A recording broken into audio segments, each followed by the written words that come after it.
Jesus, razão do nosso viver, né, irmãos? Pai do Senhor, a todos, vamos abrir nossas Bíblias em São Mateus 25. Felipe, São Mateus 25, irmãos. Nós vamos ler a partir do versículo 31.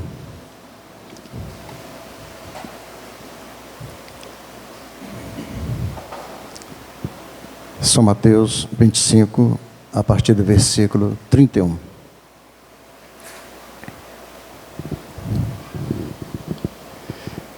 Isso, vamos ler a palavra de Deus.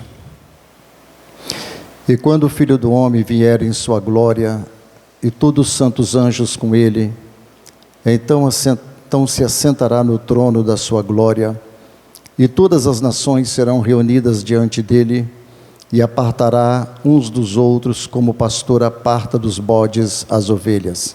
E porá as ovelhas à sua direita, mas os bodes à esquerda. Então dirá o rei aos que estiverem à sua direita: vinde, benditos de meu Pai, possuí por herança o reino que vos está preparado desde a fundação do mundo.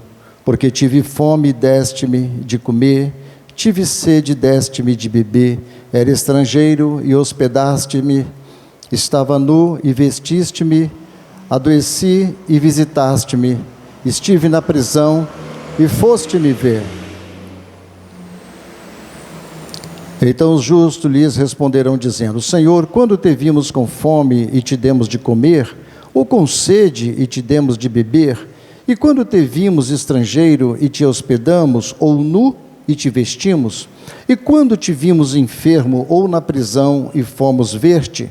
E respondendo o rei lhes dirá: em verdade vos digo que quando o fizestes a um destes meus pequeninos irmãos, a mim o fizestes. Então dirá também aos que estiverem à sua esquerda: apartai-vos de mim, malditos, para o fogo eterno, preparado para o diabo e seus anjos. Porque tive fome e não me destes de comer, tive sede e não me destes de beber, sendo estrangeiro não me hospedaste, estando nu não me vestistes, e enfermo e na prisão não me visitastes. Então eles também lhe responderão dizendo: Senhor, quando te vimos com fome ou com sede, ou estrangeiro, ou nu, ou enfermo, ou na prisão, e não te servimos? Então lhes responderá dizendo: em verdade vos digo que quando a um destes pequeninos o não fizestes, não o fizestes a mim. Irão estes para o tormento eterno, mas os justos para a vida eterna. Vamos orar, irmãos. Ó Deus, mais uma vez te damos graças e elevamos as nossas vozes e pensamentos diante de Ti. Ajuda-nos, ó Deus, a compreender a Sua santa e bendita palavra. Que o Espírito do Senhor, que nos usou para Te louvarmos, que acabou de nos usar para entoar cânticos de louvores ao Teu nome, possa nos usar mais uma vez nesta noite para compreendermos a Sua palavra. Abra-nos, ó Deus, o entendimento e fale conosco e nos abençoe.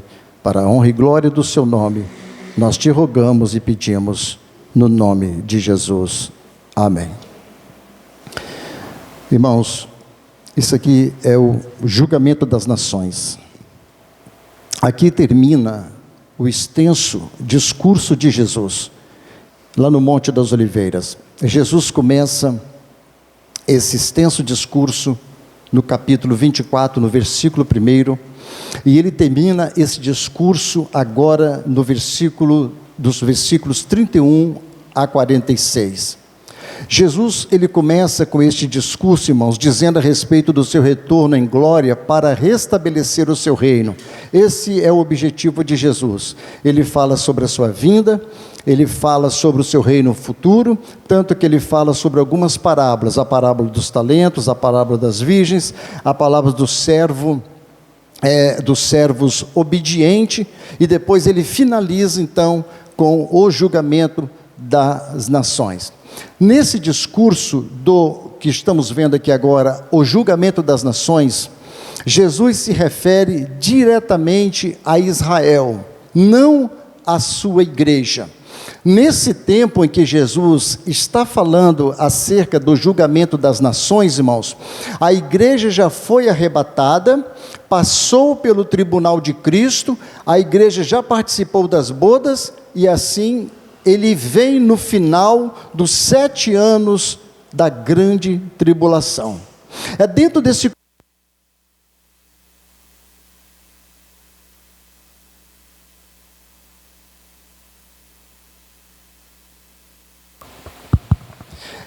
desse contexto, irmãos, que Jesus, ele explica o julgamento das nações. É muito importante nós aprendermos acerca do julgamento das nações.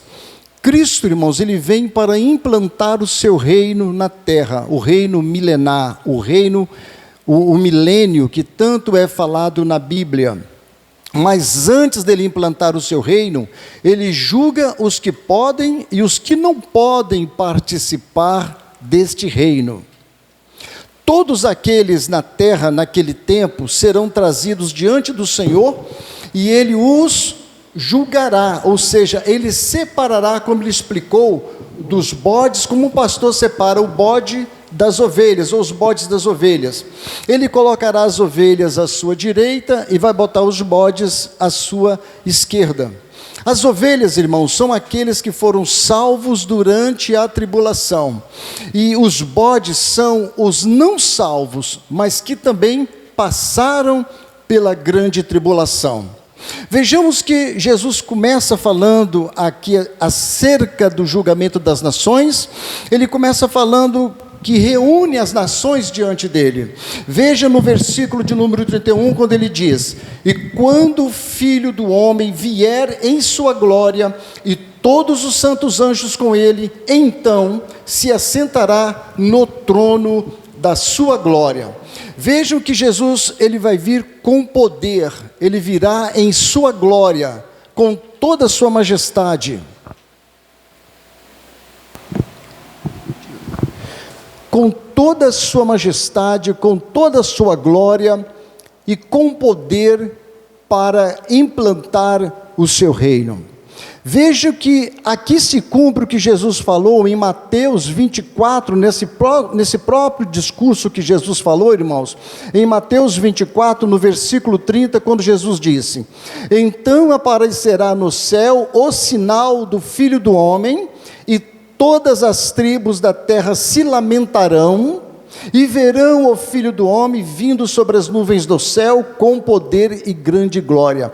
Jesus usa o seu título de Filho do Homem para provar que ele vem como aquele homem perfeito que morreu lá na cruz, que ressuscitou, mas ele vem na glória do seu Pai. Jesus então usa esse termo, o Filho do Homem, ou seja, aquele homem que foi rejeitado pelas nações, aquele homem que foi rejeitado pelas grandes multidões, ele vem em sua glória, ele vem com o seu poder e vai se assentar no seu trono. Interessante que ele não vem só.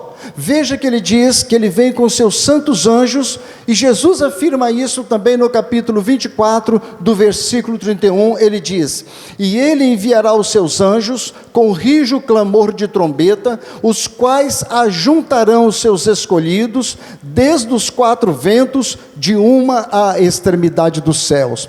Quem são esses escolhidos que os anjos vão ajuntar? Vai ser tantos os judeus que se converteram a Cristo, quanto aqueles também que se converteram a Cristo durante a grande tribulação. Os anjos vão colher, irmãos, nos 4 cantos da terra, os escolhidos do Senhor, aqueles que não aceitaram a marca da besta, aqueles que passaram pela grande tribulação e sobreviveram, tanto judeus quanto gentios convertidos a Cristo. A esses Jesus vão escolher eles e libertá-los, salvá-los e implantar eles no reino de seu Pai.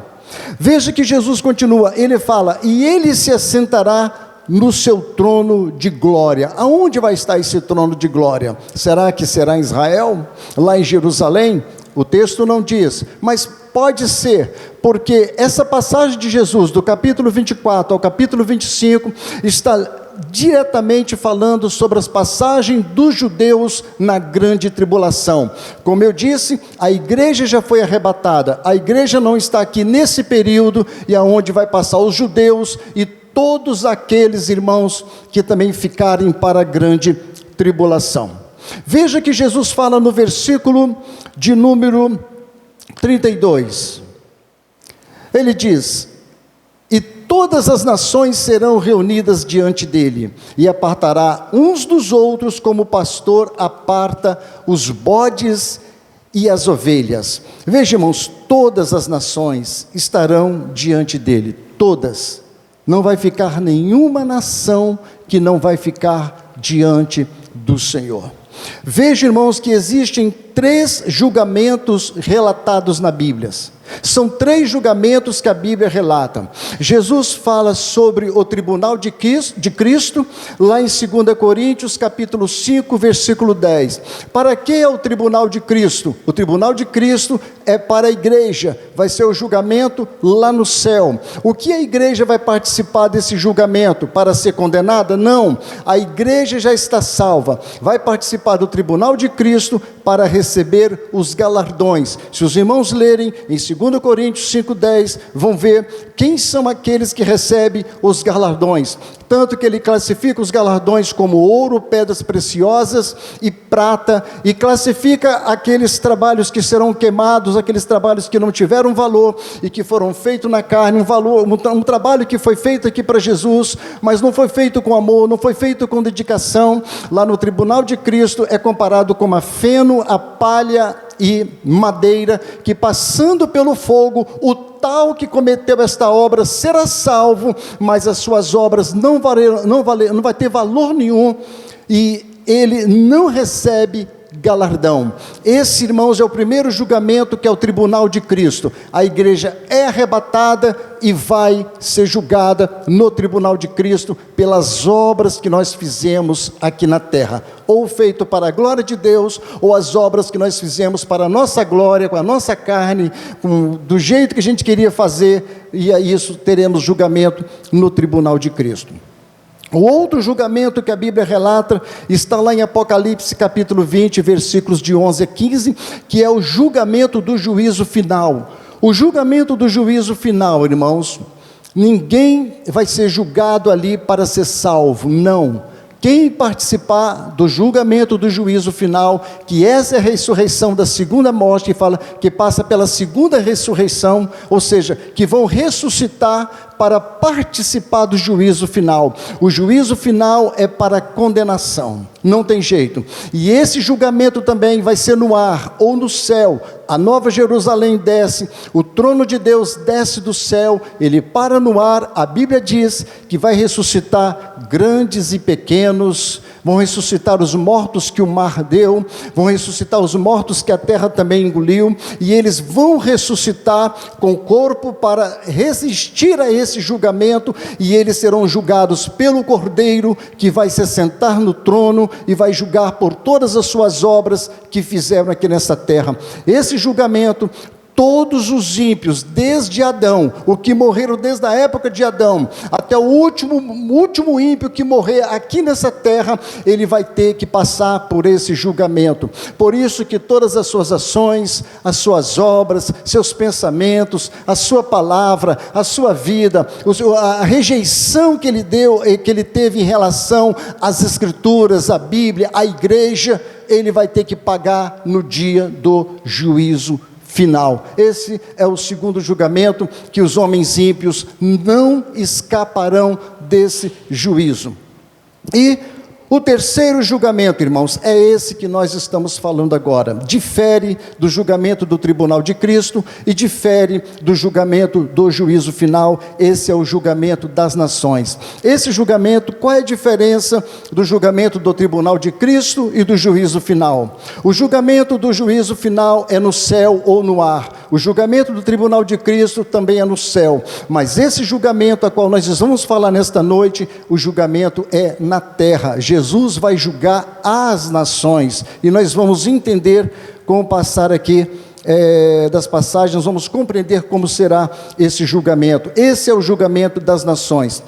Todas as nações Nenhuma nação ficará de fora, porque o texto está dizendo aqui no versículo 32, e todas as nações serão reunidas diante dele. Irmãos, atualmente nós temos 206 nações no planeta. 206 nações no planeta. 193 nações são reconhecidas pela ONU. E temos 13 nações que é aceita pelo COI. O COI é o Comitê Olímpico Internacional. Essas 13 nações são aceitas para que essas nações possam participar dos Jogos Olímpicos. Mas as outras nações, 206, são as reconhecidas pela ONU. E existe mais duas nações que eles ainda não estão, ainda não aceitaram elas como nações, que é a Palestina, onde tem a guerra hoje lá da Gaza, Israel, e temos também Kosovo, uma região da Sérvia na Europa, que ainda não foi aceita ainda como nações. Mas todas as nações, todos os povos, línguas, tribos e nações perecerão, participarão desse julgamento das nações. Terão que estar perante o Senhor, porque o Rei da Glória, que virá com toda a sua glória e com todo o seu poder, o Criador, o Filho de Deus, ele desce com poder e glória, com seus santos anjos, com a sua igreja de glória, irmãos. Nós passamos pelo tribunal de Cristo, passamos pelas bodas do Cordeiro, e depois nós descemos também aqui nessa terra para julgar as nações ao lado de Cristo. Nós estaremos lá, a igreja de Jesus. Não importa os mais fraquinhos, os que são caluniados no dia de hoje, os crentes que foram humilhados, estarão lá com corpo de glória, com corpo de poder, ao lado de Jesus, ao lado dos santos anjos, para julgar as nações ímpias que rejeitaram a Deus, e julgar também aqueles que receberam os judeus, os cristãos da grande tribulação, e que não aceitaram o número da besta. A Bíblia diz, e Jesus falou aqui, que ele porá as ovelhas à sua direita, mas os bodes à sua esquerda. Vejam bem, irmãos, assim como um pastor faz, Jesus disse, assim como um pastor faz, ele vai colocar as ovelhas à sua direita e os bodes à sua esquerda. As ovelhas se misturam, irmãos, e é necessário separá-las dos bodes.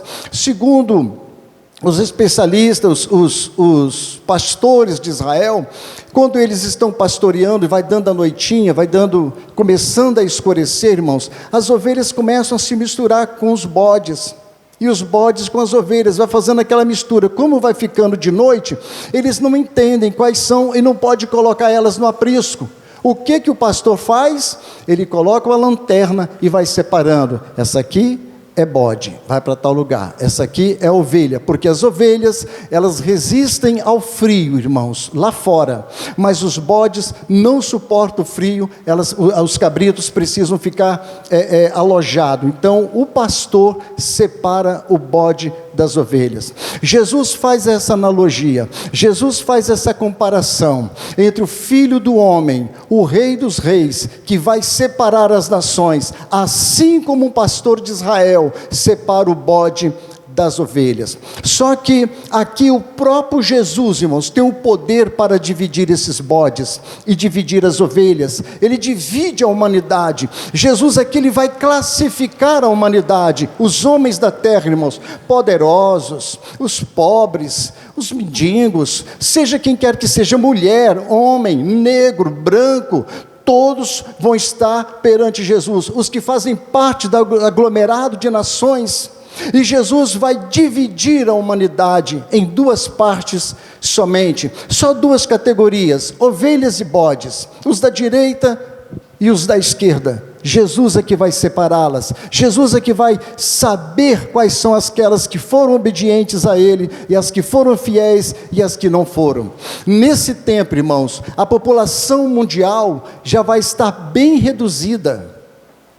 Quando isso acontecer, a população vai estar bem reduzida. Por qual motivo, irmãos? Primeiro, só no arrebatamento da igreja vai subir milhões, milhares e milhões.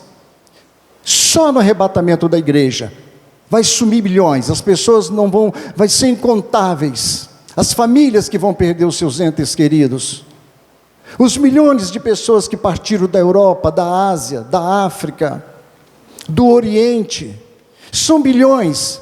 Vai ser num abrir e piscar de olhos, Jesus vai levar. Só aí vai dar um desfalque muito grande no planeta Terra. Depois, o que vai acontecer? O martírio de muitos na grande tribulação. Aqueles que ficaram na grande tribulação e que foram fiéis a Jesus, vai haver muitas perseguições, muitos martírios. Aqueles que não vão querer aceitar a marca da besta, esses também morrerão pela besta. A besta vai matá-los, vai martirizá-las devido às perseguições. É mais uma leva na grande tribulação que vai também para o céu para encontrar com o Senhor Deus. E depois, irmãos, as catástrofes na grande tribulação. Vocês podem ver lá em Apocalipse, no capítulo 6, logo no início, vocês vão ver que uma grande porcentagem das pessoas morrerão nessa terra. As naus serão destruídas, uma boa porcentagem dos homens na terra vão morrer, sabe, 1/3 da população vão morrer, segundo o Apocalipse. Uma grande multidões de bilhões e bilhões de gente também que vai morrer por causa das catástrofes que vai acontecer aqui na grande tribulação. Parece até história de carochinha, né?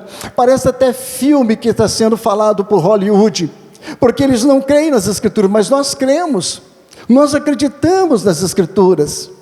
Nós cremos que Jesus veio e morreu por nós, ressuscitou o 3º dia, e nos deu o seu Espírito que está dentro de nós. Então nós cremos nas Escrituras, nós cremos na palavra de Deus, e sabemos que tudo isso vai acontecer, porque o Espírito que está dentro de nós, irmãos, testifica com o nosso Pai que está lá no céu, pelas Escrituras, pela palavra, que isso é a verdade que nós estamos vivendo e falando aqui nesta noite. Então vai acontecer. Outra coisa que vai acontecer, que vai dizimar uma boa parte da população, irmãos, são a batalha do Armagedon. Quando chegar no final da grande tribulação, que estiver no finalzinho, haverá um aglomerado de nações, que vai se ajuntar contra Israel. Se chama a batalha do Armagedon. Essa é a batalha. Israel vai ficar confinado numa situação tão difícil, tão complexa para ela, que ela não sabe o que vai fazer. Ela vai pedir a ajuda às nações que são a favor dela, e elas virão, mas elas vão ficar arrochadas, vão ficar acuadas num canto, porque as nações ímpias, as nações más, vão querer destruir Israel. Por isso que quando começa a acontecer essas coisas nos dias de hoje, a gente vê aí, irmãos, essa união de China, Irã, Coreia do Norte, Rússia, as pessoas falam, epa, alguma coisa está acontecendo. As pessoas já ficam preocupadas, alguma coisa vai acontecer, porque são as inimigas mortais de Israel. Essas nações detestam Israel, detestam o povo judeu, e são contra o cristianismo também, para os irmãos terem uma ideia. Então, quando elas estiverem todas contra Israel, o que vai acontecer? Jesus desce com seus santos anjos, com a igreja, e dizima os inimigos de Israel, destrói os inimigos de Israel. Só nesse momento em que Jesus descer, vai mais uma leva de milhões e bilhões de gente que vai morrer. Esse tipo de gente que vai morrer nesse período, irmãos, vai direto para o inferno, não tem nem jeito, só no juízo final que elas irão ressuscitar para prestar contas aqui. Então o que vai acontecer? Nesses dias, quando Jesus estiver separando os bodes das ovelhas, haverá uma redução de seres humanos na terra muito grande, irmãos. As nações vão sentir isso, os países vão ver isso, como vai acontecer. Então o que acontece? No final da grande tribulação, ainda haverá bastante pessoas, cerca talvez de 3 bilhões, ou um pouco mais, quem sabe, ou 4 bilhões de pessoas que vão estar na terra, para Jesus separar os bodes das ovelhas. São milhares de gente, são muita gente, e essa multidão de pessoas de todo o mundo, irmãos, vão ter que enfrentar o julgamento de Jesus. Jesus vai separá-las e classificá-las, quais são as boas e quais são as ruins. Vejamos, irmãos, que Jesus, ele julga e recompensa. Jesus tanto vai julgar quanto Ele vai recompensar. Dos versículos 34 ao versículo 40, Jesus começa a fazer as perguntas. Ele diz: então dirá o rei. No versículo 34 ele diz: então dirá o rei ao que estiverem à sua direita: vinde, benditos de meu Pai, possuí por herança o reino que vos está preparado desde a fundação do mundo. Quem é o rei aí? É o Senhor Jesus. Ele diz: então dirá o rei aos que estiverem à sua direita: vinde, benditos de meu Pai. As ovelhas à direita de Jesus, irmãos, são abençoadas por Deus o Pai e recebem esta herança. Veja que o rei diz assim: este reino está preparado para elas desde a fundação do mundo.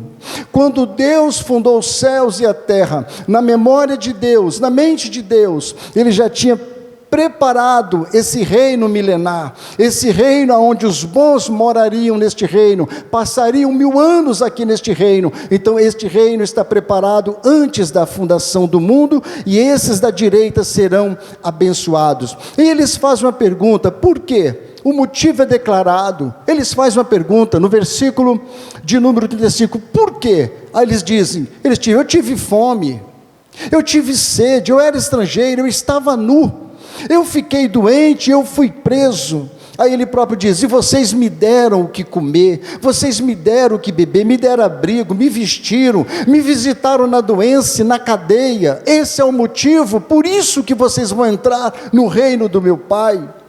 Mas quando isso tudo aconteceu, eles perguntaram ao rei, nos versículos 37 ao 39, quando fizeram os meus pequeninos, vocês estavam fazendo tudo isso a mim. Eles estavam fazendo toda essa benevolência, essa ajuda a essa multidão que estava sendo perseguida na grande tribulação. Essas nações foram a favor daqueles que eram a favor dos cristãos, a favor dos judeus. Eles estavam fazendo um bem para Jesus, mas não sabiam, irmãos, quantas nações hoje atendem a Israel.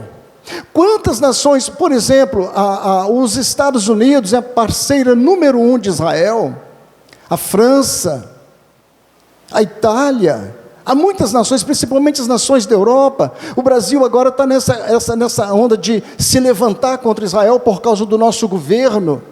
Então muitas nações hoje são a favor de Israel, mas muitas nações são contra Israel, e muitas nações são cristãs também, são a favor de Jesus, irmãos. E ele pergunta isso: quando, Senhor, isso? E por quê? O motivo é declarado: mas estava com fome, era estrangeiro, os judeus foram para um canto, foi para o outro, foram presos, passaram necessidade, passaram grandes apertos, foram expulsos da nação, outras receberam, e assim foi.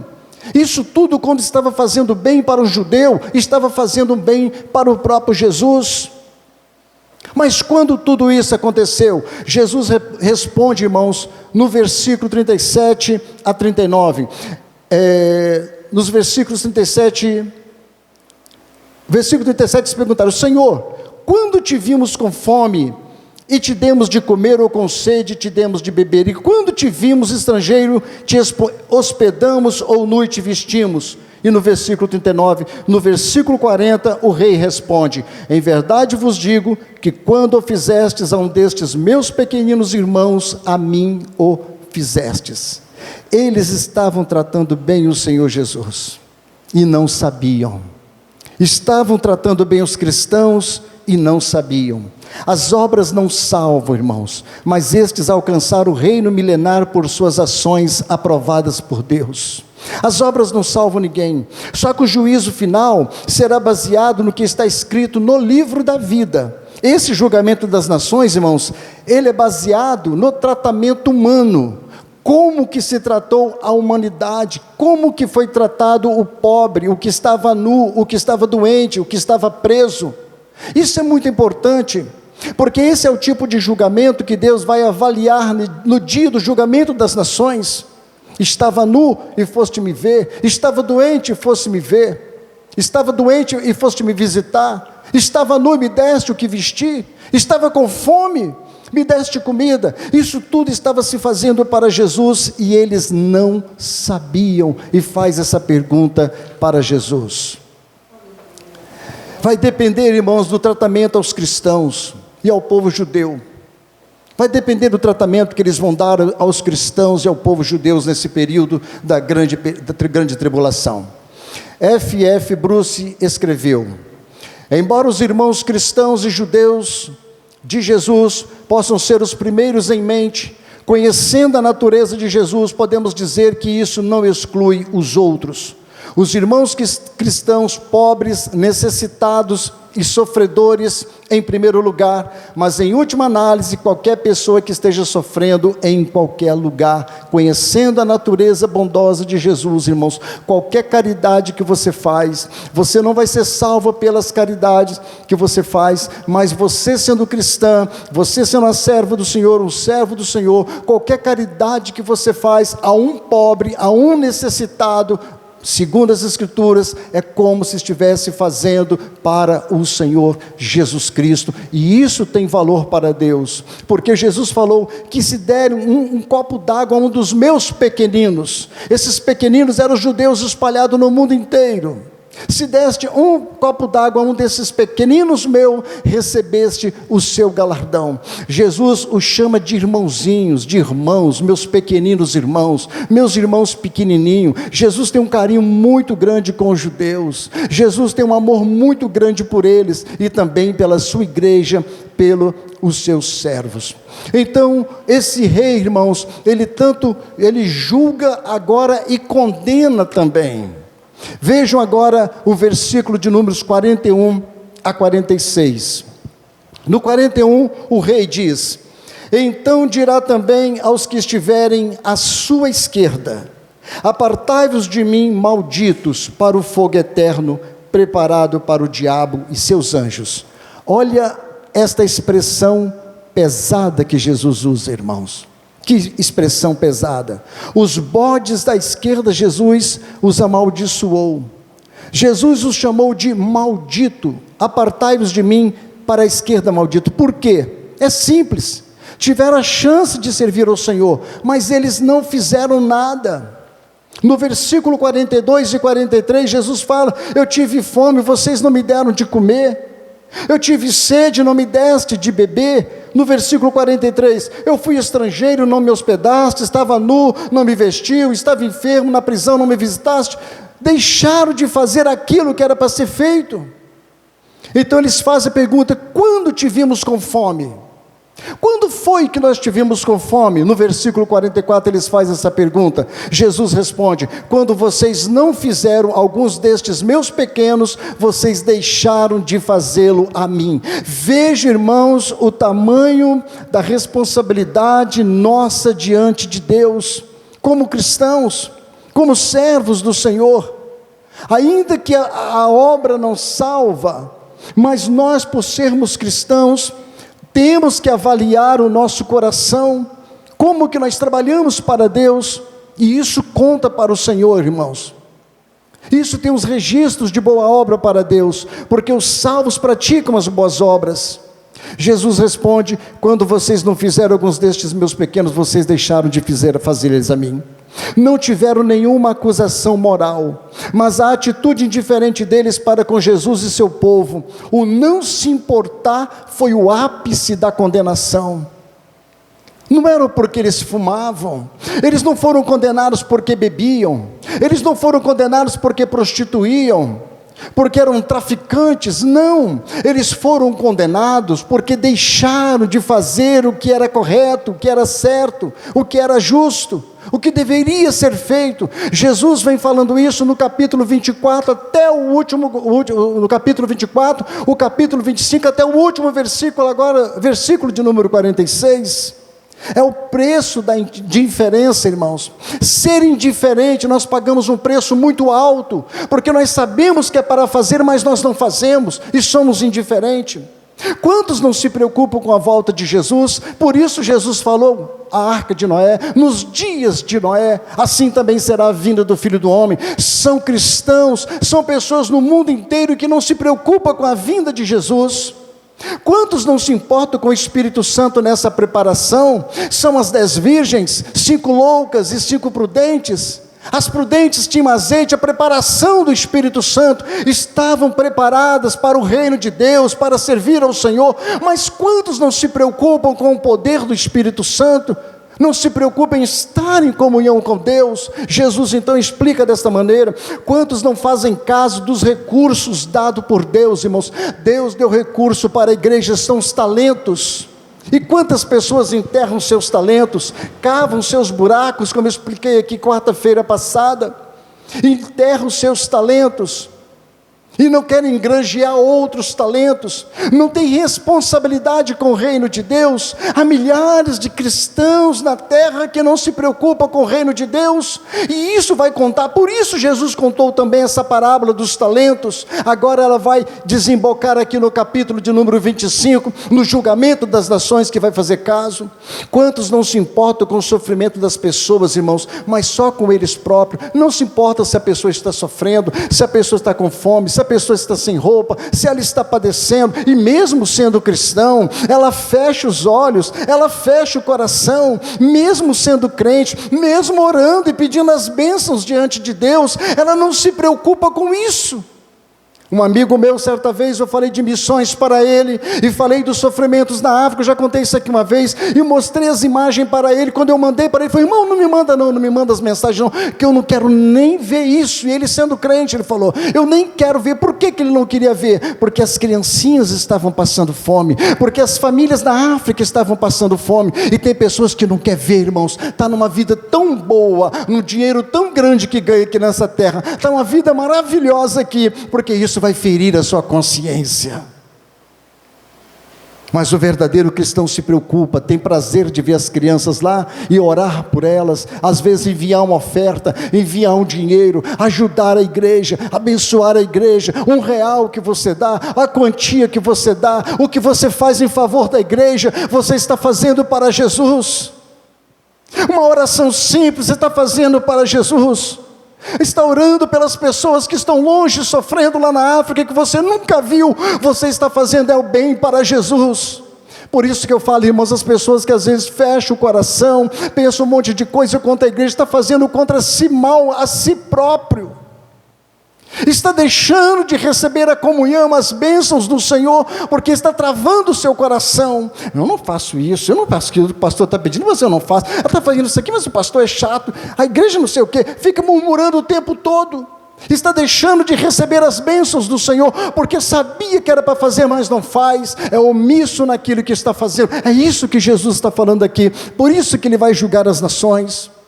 Quantos não se preocupam, não oram pelos pecadores perdidos? As pessoas não estão nem aí, irmãos. Não choram mais, não se lamentam mais. As guerras na Ucrânia, as guerras na Rússia, Israel, Gaza, famílias sendo destruídas, famílias morrendo, crianças padecendo, crianças que estão passando fome, mas a pessoa está reclamando, guarda-roupa cheio de roupa, o armário cheio de comida, não está faltando dinheiro no banco, tem carro na garagem, tem casa própria, tem uma vida boa, mas não consegue sentir a miséria do próximo, não consegue ver a desgraça humana, porque só pensa em si mesmo, é omisso, é omissa, não tem uma comunhão correta diante de Deus e não se preocupa com esses sentimentos. Por isso o apóstolo Paulo falou, irmãos, que deve haver em nós os mesmos sentimentos que há em Cristo Jesus. Quais foram os sentimentos de Cristo Jesus? Que Ele, sendo Deus, não usou ser igual a Deus, mas se fez escravo, se fez homem e se humilhou e foi se humilhar até a morte, morte de cruz.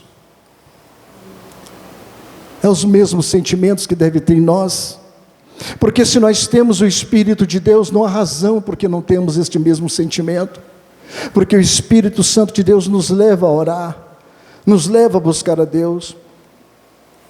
O teólogo France, ele disse, a culpa dos malditos aqui que Jesus falou, surge não tanto do fato de fazerem coisas erradas, mas do fato de não fazerem o certo. Não fazer nada é visto como caminho para a condenação. As pessoas pensam que está tudo bem, né? vai para a casa de Deus e volta, mas não faz nada. Não entrega um panfleto, não evangeliza no trabalho, não prega na rua, não fala para o vizinho de Jesus, não convida para a igreja, não oferece uma oração, não faz nada. É só minha vida cristã. Eu conheço crentes que andam empinados, irmãos, que acham que porque ele já é salvo, acha que ele já está bem dentro da casa de Deus, ele está numa ilha ali, no castelo, protegido, sabe? Ele está salvo e ninguém mais agora precisa de salvação. Cristo os condena ao inferno. Apartai-vos de mim, maldito. Jesus falou isso no versículo de número 41. Então dirá também aos que estiverem à sua esquerda: apartai-vos de mim, malditos, amaldiçoados. Amaldiçoado, irmãos, é longe de Cristo, é longe de Deus, é longe do Espírito Santo, é longe do céu. Todas as pessoas que estão longe do céu, longe de Cristo, longe de Deus, longe do Espírito Santo, são amaldiçoados. Ele diz: para o fogo eterno. Quem falou é quem? É Jesus. Mateus só relatou, e ele fala muito ainda: preparado para o diabo seus anjos. O inferno não foi feito para os homens. Quando Lúcifer caiu no céu, Deus criou o inferno, e Deus pensou: vou criar o inferno para o diabo, que é Lúcifer, e os seus anjos, não para os homens. Deus não fez o inferno para nós, para os homens, não fez. Os homens só vão para lá porque voluntariamente se associaram ao diabo. Eles amam o diabo, eles gostam das coisas do diabo. Eles falam de Deus, mas gostam das coisas do diabo. Eles falam de Jesus, mas têm uma amizade profunda com Satanás, porque eles amam o diabo. Tanto que quando o diabo surgir na terra, assim que a igreja subir, o anticristo ressurgir aqui na terra, ele vai ser abraçado, porque ele é a personificação do diabo. A Bíblia diz em Apocalipse que Satanás vai dar o poder dele a esse anticristo, o falso profeta e a besta. E o anticristo vai estar revestido do poder de Satanás, e o mundo todo vai ovacioná-lo, vai abraçá-lo, vai aplaudi-lo, e vai querer estar com o anticristo e rejeitar o Cristo. Por isso que os homens vão para lá. Spurgeon falou um texto muito interessante: eles se uniram ao diabo ao recusar a fidelidade ao Senhor, portanto era justo que, imitando a sua rebelião, imitando a rebelião do diabo, compartilhassem também da sua punição. Assim como o diabo se rebeliou contra Deus e foi punido, assim quem se associa com o diabo também será punido. Por isso que na grande tribulação, quando o mundo abraçar o anticristo, vão se associar ao diabo, e esses que se associaram ao diabo, Jesus os chama de maldito. Apartai-vos de mim, maldito, porque vocês não quiseram ouvir o evangelho. Perseguiram os 144 mil judeus, mataram os dois profetas, as duas testemunhas que pregaram lá na praça em Jerusalém, e assassinaram elas. Perseguiram os cristãos que rejeitaram a marca da besta. Perseguiram os judeus que se converteram em massa, o remanescente. Quando Isaías fala em capítulo 14, quando Jesus vier, o remanescente de Israel vai se converter. Eles foram perseguidos também. Vocês rejeitaram, vocês são malditos. Nós temos, irmãos, muitos motivos para orar ao Senhor. Nós temos muitos motivos para continuar sendo crente, buscando a Deus em favor da humanidade, das nações, das pessoas que estão morrendo, tirar o nosso tempo para Jesus, em favor dessas almas, dessas vidas. Se há alguém que possa fazer alguma coisa em favor deles, é você. Se há alguém que pode ajudar a vida deles, é você.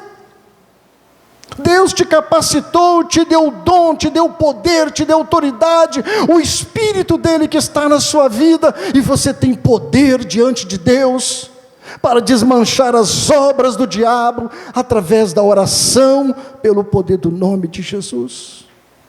É nós temos este poder, a igreja tem esse poder, essa autoridade. E nós precisamos crer que Jesus faz esta obra, irmãos, liberta os pecadores, Jesus disse: malditos para o fogo eterno e os justos para a vida eterna. Uma eternidade sem Deus e outra eternidade com Deus. Se os justos experimentam a vida eterna, os culpados o castigo eterno. Alguns acham que o castigo um dia terá fim, e a vida eterna também terá fim. Tem uns que dizem que vai haver o aniquilacionismo, né? Ou seja, quem morreu foi para o inferno, ele é aniquilado, nunca mais sofre. E quem tem a vida eterna também vai sofrer, vai ser aniquilado também. Porque se o castigo eterno ele tem um fim, então a vida eterna também teria um fim. Se é um castigo eterno, nós também temos a vida eterna. Quem peca conscientemente, peca pela sua própria vontade, irmãos. Esse é inútil. A Bíblia diz que é inútil quem peca pela sua própria vontade. Não pode satisfazer a justiça de Deus. Então o castigo é eterno, é automaticamente eterno, porque ele peca porque ele quer, voluntário. Ele sabe que vai pecar, mas ele quer pecar. A ideia de julgar as nações é separar os povos antes do início do reino milenar de Jesus. Os maus ficarão fora, não entrarão nele. Só os bons entrarão no reino milenar de Jesus. Os bodes, aqueles que são mandados embora por Cristo, são aqueles que viram outros com fome e com sede, mas não forneceram comida e água. Os bodes são aqueles que viram outros precisando de roupas, o básico, irmãos, comida, doente, roupa, estava nu, é o básico que eles estavam querendo. Eles não estavam querendo luxo, não, eles precisavam do básico, mas foram negados a eles os básicos. Para um ser humano viver, foram negados. Todos esses são exemplos, irmãos, de pecados de omissão. Não houve pecado cometido contra essas pessoas necessitadas. Elas não foram intencionalmente deixadas famintas ou privadas de suas roupas, mas o pecado de omissão foi cometido quando aqueles que poderiam ter providenciado para eles escolheram não o fazer. O Senhor Deus observa as nossas ações, as nossas atitudes como cristão, a nossa preocupação com o seu reino, com a sua obra, com a sua igreja. Deus está olhando para nós todos os dias, todos os momentos, todos os segundos da nossa vida. Qual é o grau do nosso zelo pela causa do Senhor, ou pela casa do Senhor, ou pelo reino do Senhor? O salmista 69:9, ele diz: pois o zelo pela tua casa me consome, e os insultos daqueles que te insultam caem sobre mim.